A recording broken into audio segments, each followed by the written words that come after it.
Mecanismos da mediunidade, capítulo 11, Onda mental, onda hertziana. Examinando sumariamente as forças corpusculares de que se constituem todas as correntes atômicas do plano físico, podemos compreender, sem dificuldade, no pensamento ou radiação mental, a substância de todos os fenômenos do espírito a expressar-se por ondas de múltiplas frequências. Valendo-nos de ideia imperfeita, podemos compará-lo, de início, à onda hertziana, tomando o cérebro como sendo um aparelho emissor e receptor ao mesmo tempo. Pensamento e televisão. Recorrendo ainda a recursos igualmente incompletos, recordemos a televisão, cujos serviços se verificam à base de poderosos feixes eletrônicos devidamente controlados. Nos transmissores dessa espécie, é imperioso conjugar a aparelhagem necessária à captação, transformação, irradiação e recepção dos sons e das imagens de modo simultâneo. De igual maneira, até certo ponto, o pensamento, a formular-se em ondas, age de cérebro a cérebro, quanto a corrente de elétrons de transmissor a receptor em televisão. Não desconhecemos que todo espírito é fulcro gerador de vida onde se encontre, e toda espécie de vida começa no impulso mental. Sempre que pensamos, expressando o campo íntimo na ideação e na palavra, na atitude e no exemplo, criamos formas, pensamentos ou imagens moldes que arrojamos para fora de nós pela atmosfera psíquica que nos caracteriza a presença.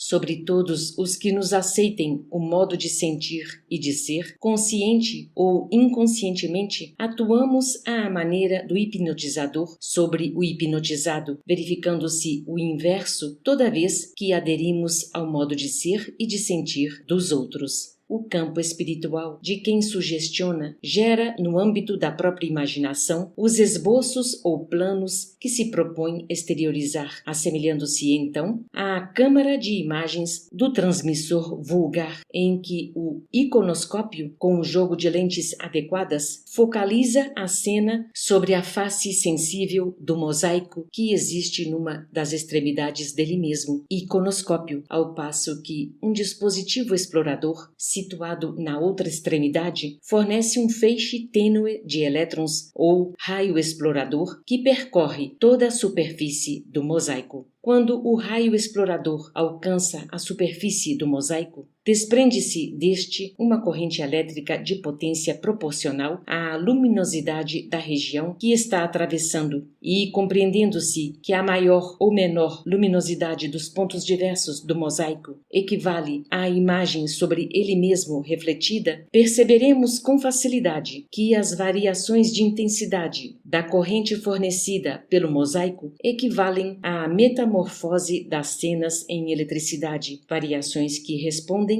pelas modificações das cores e respectivos semitons. As imagens arremessadas através do dispositivo de focalização da câmara, atingindo o mosaico, se fazem invisíveis ao olhar comum. Nessa fase da transmissão, os vários pontos do mosaico acumulam maior ou menor corrente elétrica, segundo a porção de luz a incidir sobre eles. Somente depois dessa operação, que prossegue em variadas minudências técnicas, é que a cena passa ao transmissor da imagem, a reconstituir-se através do cinescópio ou válvula da imagem no aparelho receptor, válvula essa cujo funcionamento é quase análogo ao do iconoscópio na transmissão, embora fisicamente não se pareçam. Células e peças. Com muito mais primor de organização, o cérebro, ou cabine de manifestação do espírito, tanto quanto possamos conhecer-nos, do ponto de vista da estrutura mental, em nossa presente condição evolutiva, possui nas células e implementos que o servem aparelhagens correspondentes às peças empregadas em televisão para a emissão e recepção das correntes eletrônicas, exteriorizando as ondas que lhes são características, a transportarem consigo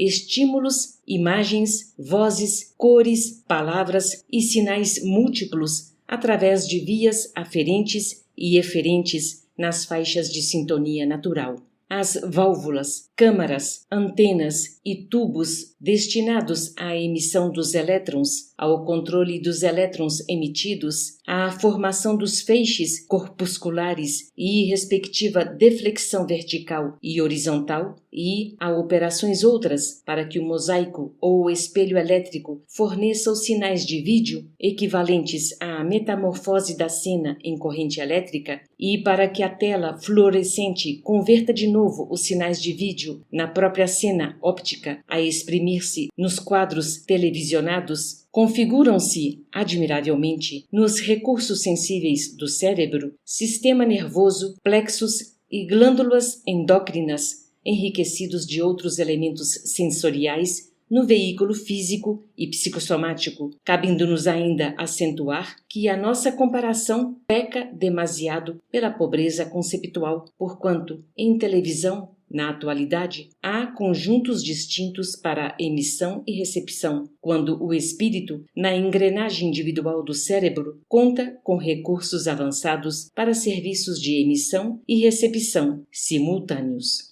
Alavanca da vontade. Reconhecemos que toda criatura dispõe de oscilações mentais próprias, pelas quais entra em combinação espontânea com a onda de outras criaturas desencarnadas ou encarnadas que se lhe afinem com as inclinações e desejos, atitudes e obras, no quimismo inelutável do pensamento. Compreendendo-se que toda partícula de matéria em movimentação se caracteriza por impulso inconfundível, fácil ser-nos-á observar que cada espírito, pelo poder vibratório de que seja dotado, imprimirá aos seus recursos mentais o tipo de onda ou fluxo energético que lhe define a personalidade, a evidenciar-se nas faixas superiores da vida, na proporção das grandezas morais, do ponto de vista de amor e sabedoria que já tenha acumulado em si mesmo. E, para manejar as correntes mentais em serviço de projeção das próprias energias e de assimilação das energias alheias, dispõe a alma em si da alavanca da vontade, por ela vagarosamente construída em milênios e milênios de trabalho automatizante.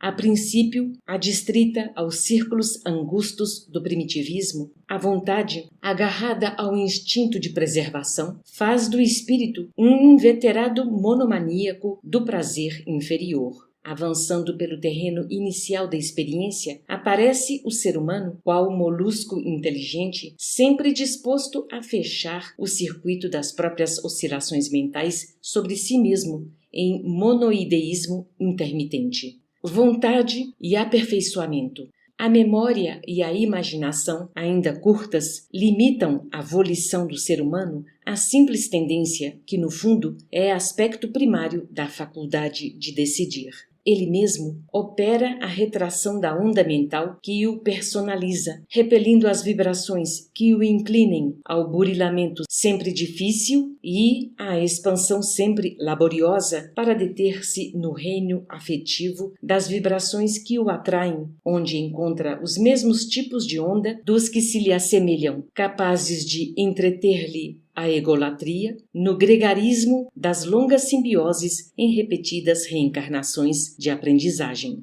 A civilização, porém, chega sempre. O progresso impõe novos métodos e a dor estilhaça envoltórios. As modificações da escolha acompanham a ascensão do conhecimento. A vontade de prazer e a vontade de domínio, no curso de largos séculos, convertem-se em prazer de aperfeiçoar e servir, acompanhados de autodomínio. Ciclotron da vontade. Arremessa a criatura naturalmente a própria onda mental na direção dos espíritos que penetraram mais amplos horizontes da evolução. Alcançando semelhante estágio de consciência, a vontade, no campo do espírito, desempenha o papel do ciclotron no mundo da química, bombardeando automaticamente os princípios mentais que se lhe contraponham aos impulsos. E é ainda com essa faculdade determinante que ela preside as junções de onda junto àquelas que se proponha assimilar no plano das sintonias, de vez que, quanto mais elevado o discernimento, mais livre se lhe fará a criação mental originária para libertar